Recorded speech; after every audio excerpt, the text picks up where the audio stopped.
New markdowns up to 70% off are at Nordstrom Rack stores now. From fresh kicks to perfect gifts, there's always a find. Levi's, Page, Frame, all the best denim. Why do I Rack? Because check out these boots. I always score at Rack. Head to your Nordstrom Rack store to find amazing deals on all things winter. Great brands, great prices. That's why you Rack.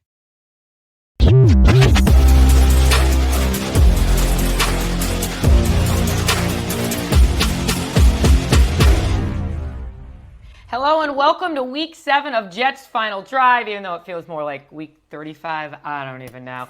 I'm your host, Jeane Coakley, alongside my friend and also sleep-deprived, Connor Hughes. And today we are joined by host of New York, New York, On the Ringer, Jastremski. And JJ, you're going to have to carry Connor and I because we're exhausted. Okay, just exhausted. Well, you guys are giving me the intel of what to expect when I have children down the road and I have to be esteemed media professionals like the two of you guys. So this is something I'm looking forward to down the line. And Jeane, for what it's worth, I wish we could be in a better mood talking about the state of this football team after what we watched on Sunday. Oh yeah, but before we get started, just a reminder that Jets Final Drive on Apple Podcast, Spotify, or wherever you get your podcast. JJ, like you just mentioned, last night, Sunday night, prime time, the Jets lose to the Steelers 37-15. It was their fourth straight loss and are now 2-5 on the season. All right, Connor, you heard Aaron Rodgers say after the game that the team lacked energy before the game and at halftime. So for a team in prime time, a must-win for the second straight week, do you think the Jets have lost their locker room?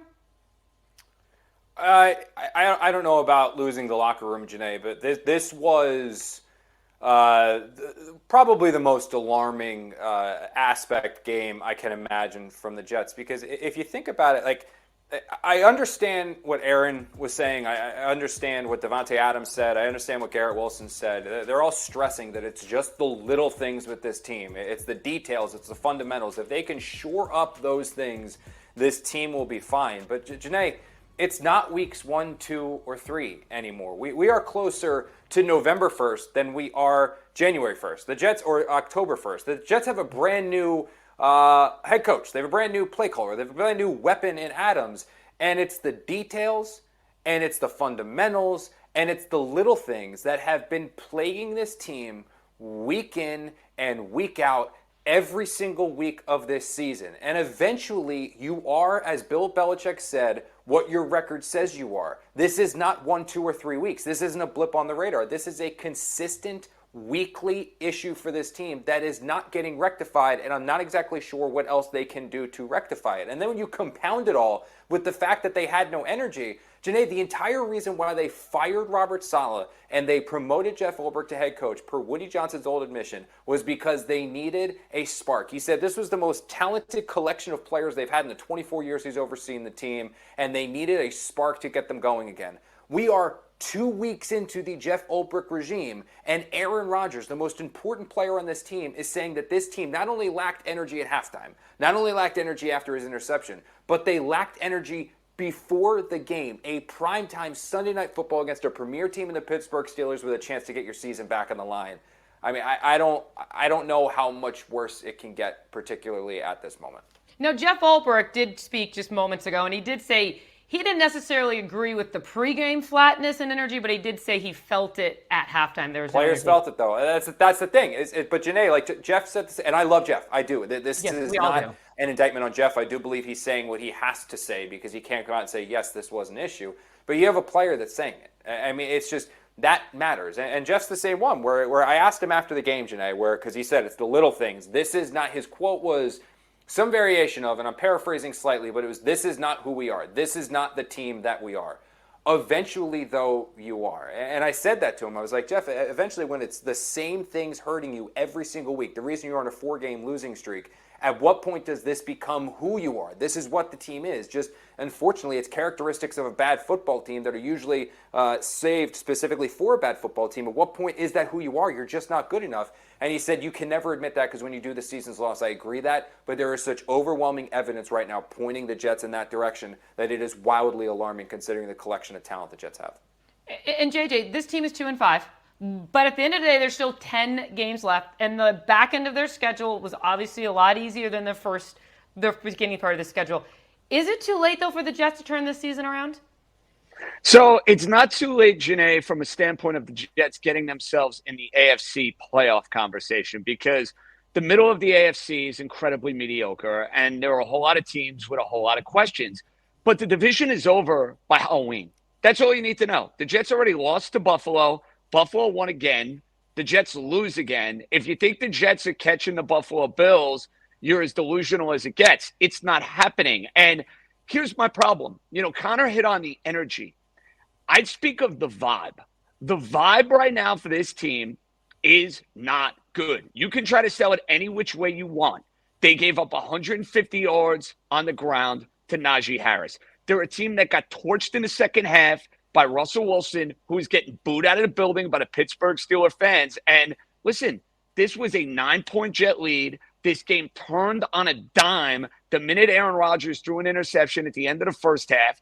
Then you have Garrett Wilson dropping a ball, which led to another turnover and led to more Steeler points. And, yeah, it's getting late early. We could talk about the schedule until we're blue in the face. The Jets are a 2-5 team, and the look and the vibe and the swagger that you thought you were going to have at the beginning of the year, it's not there. And it seems like they're soul-searching on a week-in and week-out basis. So I'm sorry. I need to see them rattle off a couple of wins in a row before my confidence is where it needs to be. But I can say confidently, they're dead for the division. The division is over, and it's not – your kids aren't even trick-or-treating yet. And there are we'll be at a game when they're trick-or-treating, okay? Thanks, JJ, for bringing that up. Mom guilt. Go, Connor. Well, JJ's talking about the division, and he's right. I think it's going to be, barring an injury to Josh Allen or just a complete breakdown from the Buffalo Bills, it's going to be hard to catch that division. But even the playoffs now at 2-4, I mean, it's not 2-5. I'm sorry. It's hard to see them getting there. I mean, 9-8 is like the lowest common denominator of what you can have to potentially make the postseason is 9-8. Even then, you still might get in. You likely need 10 wins, but we'll just say, luckily, 9-8 gets the Jets in. It's been a weak conference to this point. That means they're going to go 7-3 the rest of the way. The Jets' schedule absolutely gets lighter because you do have games against the Seahawks, who I don't think are particularly good. You play the Colts, who I don't think are particularly good. You play the Patriots this weekend, who are absolutely not good. But there's still 2 games against the Dolphins, and Tua Tagovailoa is now back. You still have to play the Buffalo Bills again. You still have to play the Houston Texans. I think the Arizona Cardinals are a very talented football team. The Jets are playing them sooner rather than later. If this secondary doesn't shore up and get healthy, they might have an issue with that offense as well, especially the fact that that game is in Arizona. The math at the moment isn't mathing for a potential playoff run, let alone division. I mean, it's just, again, late early is a great way to describe this, but that's why this game against the Steelers was so imperative. We talked about that, Jeane. At the last Jets final drive, talked about it on a Jets class. The Bills game, when the Jets lost to the Bills, that wasn't the one I was alarmed with. It was this Steelers game. This was the one they had to have. 3-4 is so different than 2-5. At 2-5, the margin for error is gone, and the Jets are still trying to find their way without any semblance of an identity. Injuries now on the defense that are mounting. A head coach that's trying to figure out how to be a defensive coordinator too. A play caller that seems to have regressed. There are issues on this team right now, and it's compounding, and it's getting worse, and it's not necessarily getting any better. And Connor, let's talk about the issues on offense. And Aaron Rodgers, I mean, he has thrown 6 interceptions in his last 3 games. Now, granted, some of them were not his fault. But are you surprised at how he's playing, especially now that he has Davante? And I know, listen, everybody says it was chemistry. They know each other so well. But this was Davante's first game back. Are you surprised at how many interceptions Rodgers has thrown? It's not just the interceptions, Jeane. I look, they're gonna happen. Interceptions are something with a quarterback that I rarely put on him. I mean, because you can look some of those. The one that he threw in the direction of Garrett Wilson, he rarely threw interceptions before. Yeah, you're right. I mean, you look at his number. I have to look at them specifically, but he hasn't thrown the season before he joined the Jets. I think he threw 12 interceptions. Before that, he hadn't thrown more than 5 in a season since like 2015 or some absurd number like that. Like, he doesn't throw interceptions, but you look at some of the ones that he's had. Mike Williams infamously wasn't on the red line. There was kind of like a drop miscommunication, tip ball drill in the 49er game. There was the obvious drop from Garrett Wilson where it just bounced off his chest and went into the air. Those are 3 drops right there, or 3 interceptions right there that you can pretty much throw out the window. My biggest concern with Aaron Rodgers at the moment is that he's missing throws, missing reads, guys that are wide open. The infamous red line play with Mike Williams. Breece Hall is wide open underneath on a 3rd and 16 that he's probably going to get the first down knowing what Breece Hall can do with the ball in his hands. But worst case scenario, you're talking about a guy that's at least going to set you up with a 4th and very, very manageable. The interception last night, not the drop by Garrett Wilson, the other one intended for Garrett Wilson, was into like triple coverage. He has Davante Adams wide open underneath. There's miscommunications. There's misreads. Those are the things that Aaron Rodgers didn't do. And I don't know if this is an age thing. I don't know. I mean, I still think he can absolutely play quarterback, but maybe he's more top 15 to 18 in the NFL and not necessarily top 5 or top 3 in the NFL anymore. Maybe that's a problem that they're dealing with. I don't know if this is still him working his way back from that Achilles injury. That is a legitimate injury that is very hard. We saw clips of people posting him in training camp where it looked like maybe in individual drills he was running a little bit more, not totally trusting that calf. Maybe some of that's there, and that's why the Jets aren't stretching the field, because that's another thing that Jeff Ulbrich said. They need to get explosives back. That's not happening. I mean, there is so much talent on the Jets offense, and this can go one of two ways. Either the players aren't as good as we believe they are. I don't think that's it. Or something just isn't working. And right now under center, something just seems off with Aaron Rodgers. And that to me is troubling and alarming because I don't necessarily know how you fix that. I mean, the thing is that we see glimmer of hope and we see the glimmer of the possibility of this team. That drive they had were Breece Hall.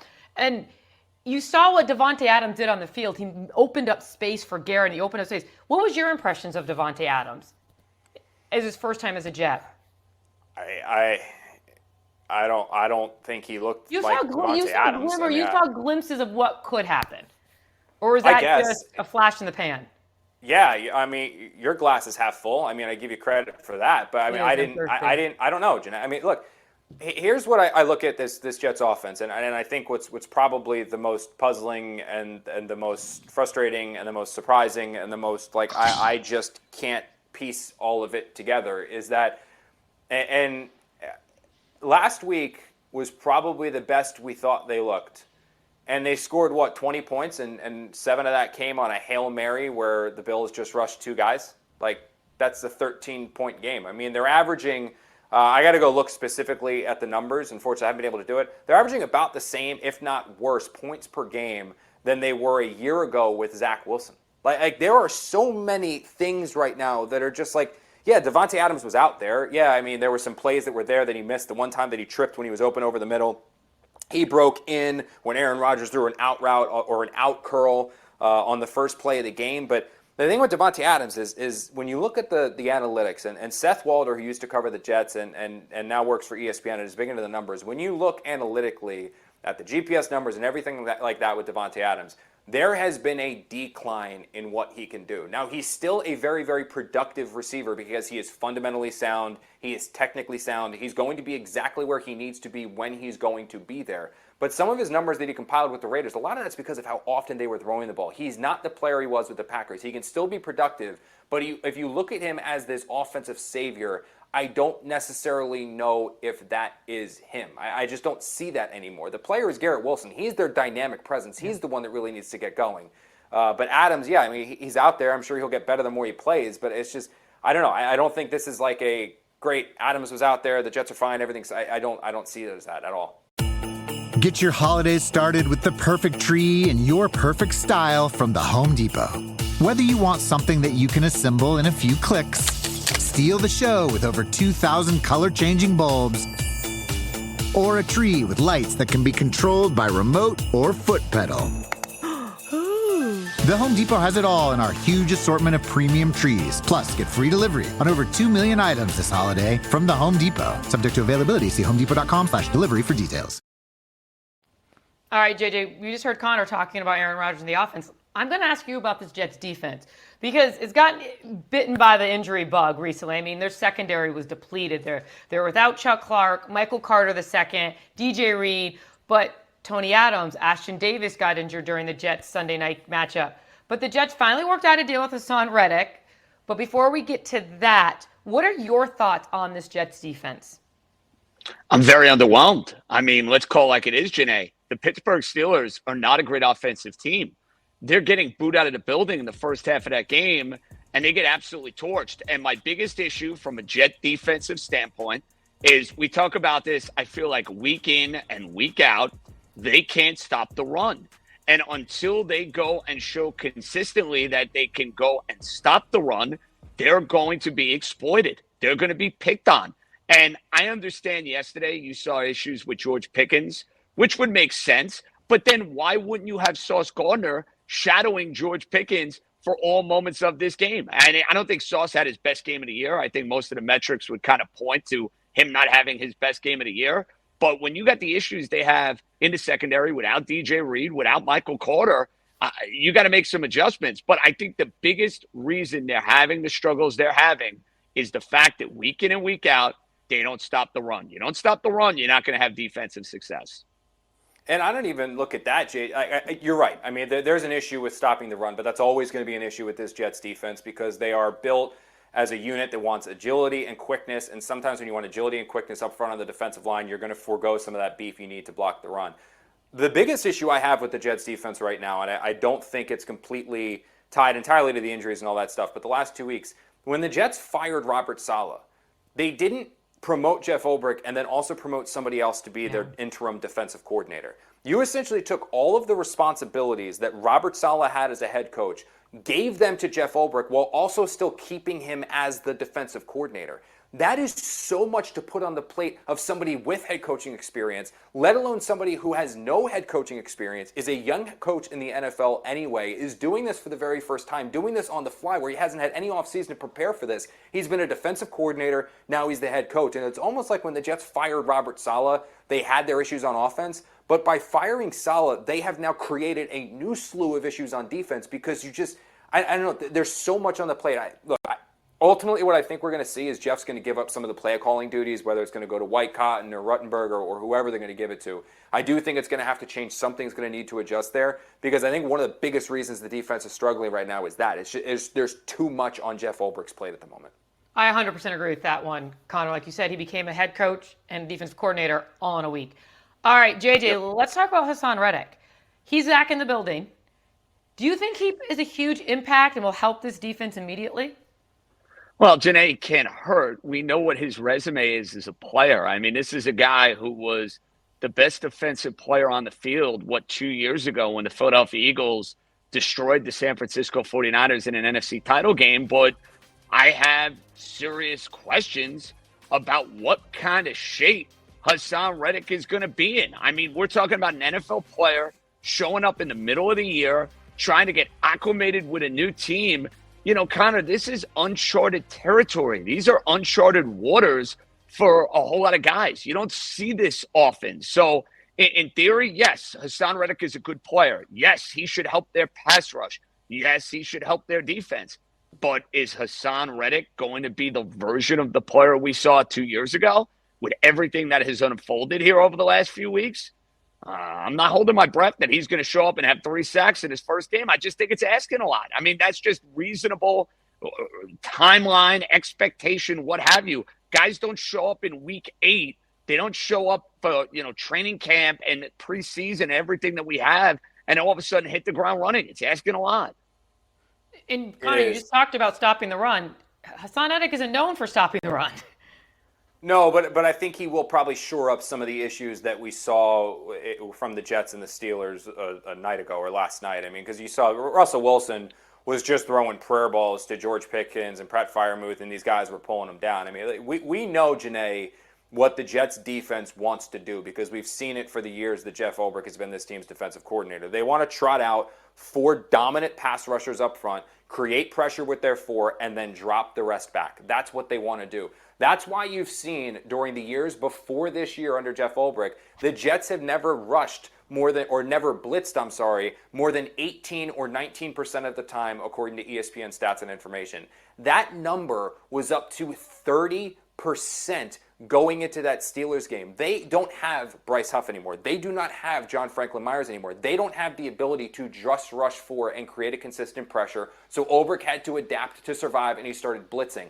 That was fine when you had DJ Reed, Sauce Gardner, Michael Carter, Tony Adams, and Chuck Clark, and your full complement of guys in the secondary, because they could go man up on the outside, everyone on their own island, and have success. With DJ Reed now down for a foreseeable amount of time, with Michael Carter down, with Chuck Clark down, with Tony Adams now down, and guys like Oliver having to step in, guys off the practice squad having to step in, Sauce Gardner really being your only staple there in the secondary, they can no longer keep blitzing to create a pressure, because those guys on the outside, like we saw multiple times, the play that Pickens made up the right sideline, that was an all-out cover zero blitz from the Jets. They just threw it up in one-on-one coverage. DJ Reed probably swats that one away. Instead, it's a big first down. The one to Freiermuth, that's probably something swatted away if the Jets have their full complement of guys in the secondary back there. Instead, it's a big completion.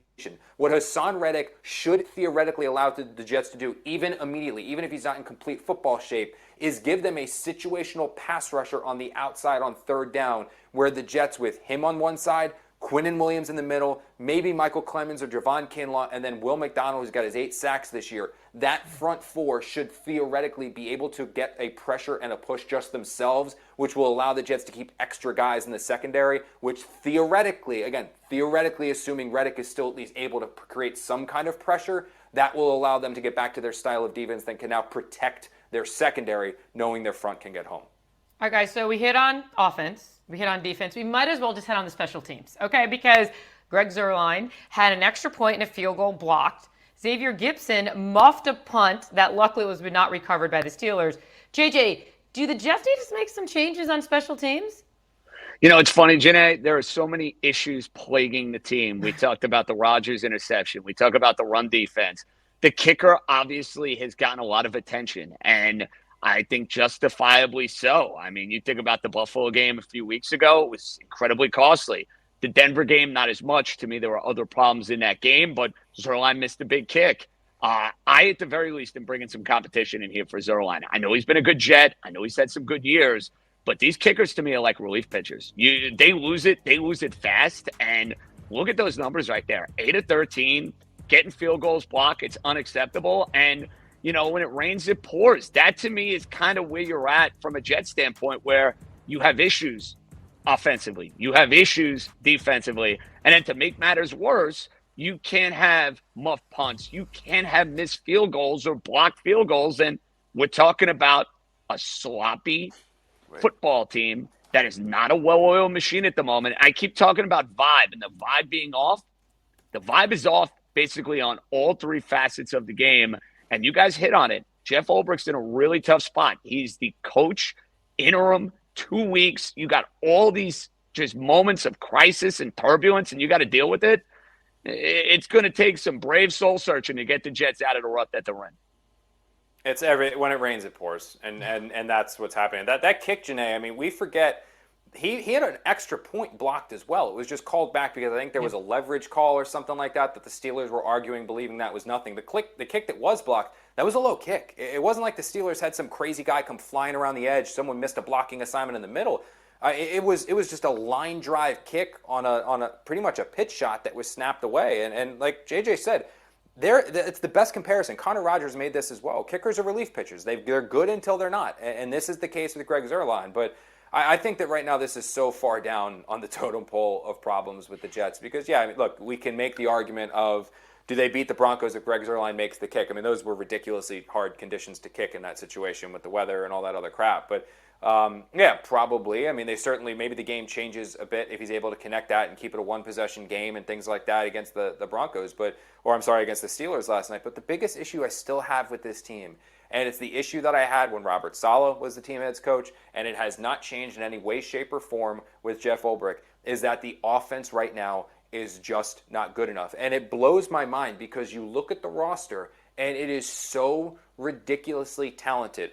All-pro in Tyron Smith up front, a legitimate stud starter that you believe in John Simpson. Joe Tippmann, someone you invested a significant draft resource in. Elijah Vera Tucker, who everyone within the Jets building keeps telling us has all-pro potential. Morgan Moses, somebody who is a top 5 right tackle in the NFL. You are now literally running 4 deep at receiver with an all-pro in Davante Adams, a potential all-pro in Garrett Wilson. Alan Lazard is your 4, and Mike Williams is your 3 or 4, however you want to mix it in. Tyler Conklin's there, 2 running backs, a 4-time MVP at quarterback, and you still can't score more than 15 points? You still can't eclipse 20 unless you get a Hail Mary. Like, I can't. 9 against the Broncos? Like, I can't. It's at some point, and I made this point earlier in the show, but it just rings true, and it's what I'm going to keep hammering on because it's the truth. Eventually, guys, you are what your record says you are. It doesn't matter how good you think the offense is or how talented the offense is. It doesn't matter all the studs that they've got on the defensive side of the ball. It doesn't matter if you change a kicker or you bring in a new kicker. How many personnel adjustments do you need to make from a group that began the season with Super Bowl aspirations? Seriously, like I've been banging the drum this entire time. I believe the Jets are one of the 5 most talented teams in the entire NFL. Not division, not conference, not everywhere. I think they're one of the 5 most talented. Something is just off. Because and it was Damian Wood. He made this point on ESPN today. I saw Brian Costello tweeted on it. I thought it was true. The Jets right now have a roster. They don't have a team. They don't have guys that are playing for each other. They don't have guys that are playing for one. Not everyone's doing their 111th. It's just everyone's out there trying to. It's like you're playing Madden, and you just put these guys all together, and you're going out there and you're relying on their overalls to beat everybody. I thought their scheme took a step back. Players have taken a step back, and I don't know. Throw in energy now into the mix as well, but they are resembling so many qualities of a bad football team. And I do still think they're gonna run the Patriots out of their own building because the Patriots are a disaster. But if they then can't beat the Texans on Halloween, the scariest thing won't be the costumes you see in the stands. Pun intended, dad joke, I know. But like it's going to be the state of this team at 3-6. They've done everything they can. They added the Pro Bowl wide receiver. They've added the pass rusher. They've changed the play caller. They've changed the head coach. There's nothing left to do other than guys go win some football games. Win enough, like fix the little things. Because again, if we're talking about this after the first quarter of the season, fine. 2 weeks of the season, fine. It's week 7. We're through week 7. We're a game away from week 8. Like this shouldn't be happening anymore. And for so many of these guys too. Last point on this. I'm going to get a text from Jeff about you talking too long, but this is the truth. Like these guys have all also been in the same scheme now 2 years in a row. Like this is still like I know there's new play caller in Todd Downing. It's the same scheme for 2 straight years. And like the little things shouldn't be problems anymore. I understand why Jet fans are so wildly disappointed. I do. I completely and totally understand it because it's just you finally thought you were going to see the end. The playoff drought was going to end. You were going to have a real good football team you were going to feel good about. And still, football just seems so hard for the Jets. It does. It just feels so hard every single week, and it shouldn't with the talent they have on the field. Connor has way too much caffeine in him, JJ. I apologize. I like it. I like fired up Connor. I'm all about it. Talk about some tricks and some treats on Halloween.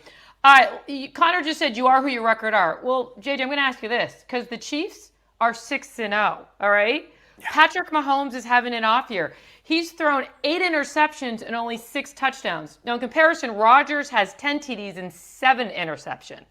So, are the Chiefs really that good? I mean, why have the Chiefs been able to win? Defense. I'll say it one more time today. Defense and combined with coaching. You know what? When you have a Hall of Fame coach in Andy Reid, he finds ways to make it work. They've lost Isaiah Pacheco. They've lost Rashee Rice. And they find ways to win. Defensively, Spagnuolo is coaching unbelievably well. He's one of the premier defensive coordinators of the last 20 years. He forced Brock Purdy into 3 interceptions. And I'm allowing the 2 of you guys to smack me across the head if I ever bet against Kansas City against the San Francisco 49ers ever again. How did I do that yesterday? Did you really? Yeah, exactly. So next time you see me and there's a Niners-Chiefs game, you know, you can give me a friendly nudge across my head saying, don't bet against the Chiefs anymore, JJ. You're not allowed. This is how. Right there. JJ said it. It's this guy. Steve Spagnuolo. That's how. You want to know why the Chiefs are so good? It's that guy. Andy Reid, Patrick Mahomes, Travis Kelce. Yeah, I mean, you're right. I know, but okay. The Jets have had a really good defensive coordinator and a good defense.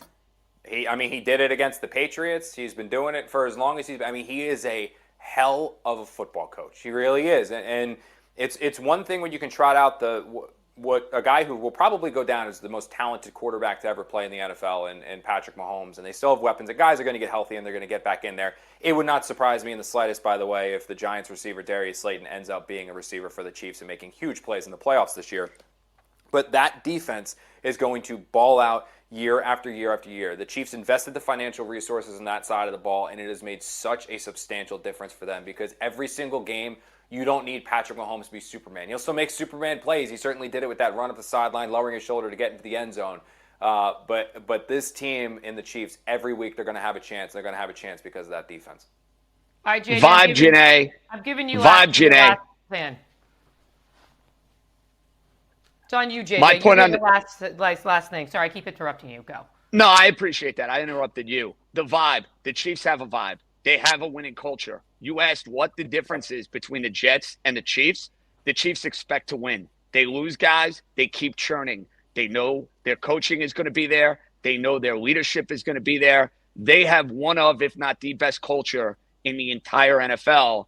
And that's something the Jets have been searching for. And, oh, by the way, are still searching for. And that's one of the main reasons why they're 2-5. And JJ, you hit it right on the head. It's not just the vibe, like where you feel good.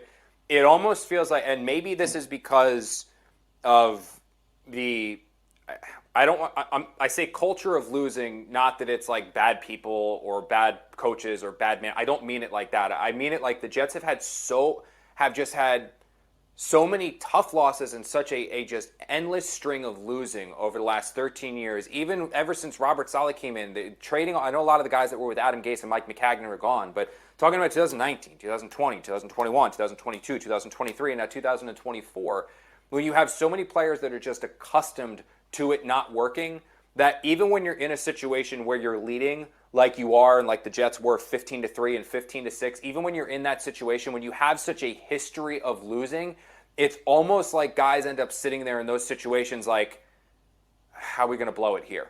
You know what I mean? And it'll be situations where it's like they make plays to lose the game instead of making plays to win the game. And Aaron Rodgers said this after the game as well. You need culture changers in the locker room. You need winning players in the locker room that just know one way. Unfortunately, the majority of the players in the Jets locker room right now, they're accustomed to losing. Even if you go back to guys like Davante Adams, who they added, who had so much success with Aaron Rodgers, he's coming off back-to-back losing seasons with the Raiders. Like, this is just a situation now where I've brought it up to a number of players in the locker room, and they say the right thing, but when you pose the question to them, you can see the look in their eyes, you can see the look on their faces where it is absolutely in the back of their mind of the dreaded, quote, here we go again. That it's like, yeah, we've got the talent. Yeah, we've got the players, but here we go again. It's happening again. We're losing again. Yeah, we're up now, but we're going to find a way to blow this one. And it is so hard to break that. When that wheel's in motion, to break that wheel, it is so ridiculously hard. And you worry at the point of this season right now, at 2-5, with the way some of these losses are happening to the Jets right now, whether it was gut-wrenching against the Broncos, the tight games where the quarterback made the mistake against the Vikings and the Buffalo Bills. Now the blowout to the Steelers. It's like they're finding new ways to lose. It's not one reason. Little things aside, it's not one reason. It's the missed field goal. It's the interception, bad throw by Aaron Rodgers. It's the bad route by Mike Williams. Now it's the defense that can't make a play, the offense that's struggling again. It's so many different things every single time that they can't say like, oh, just fix this and we'll be fine. That's when things start to spiral. And again, they can, maybe a butt kicking of the Patriots can right this ship, and then they come back against the Texans, they get that one too, and then the Jets are off and running against the easier portion of their schedule where they're going to play the Colts. They're going to play teams like that. But I worry that it's trending that way and not trending that way. JJ, I said you got the last word, but Connor gets it because, again, he's hyped up on. No, he can go now, JJ. Sorry, but I love that point he made. Like, the point he made is perfect. Yeah. And I picked my kids up, so I got to wrap this. All right. And like you said, Connor, the best way to fix things, a 4-game losing streak, is to win. And they have the perfect opportunity to do it because they're playing the 1-6 Patriots on Sunday, a 1 p.m. game. Praise the Lord. Thank you.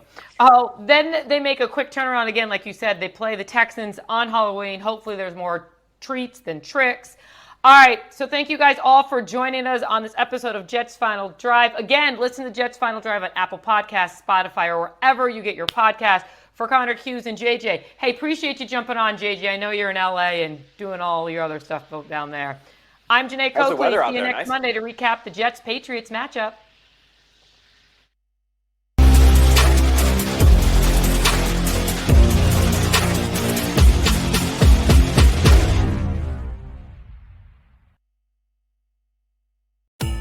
Get your holidays started with the perfect tree in your perfect style from the Home Depot. Whether you want something that you can assemble in a few clicks, steal the show with over 2,000 color-changing bulbs, or a tree with lights that can be controlled by remote or foot pedal. The Home Depot has it all in our huge assortment of premium trees. Plus, get free delivery on over 2 million items this holiday from the Home Depot. Subject to availability, see homedepot.com/delivery for details.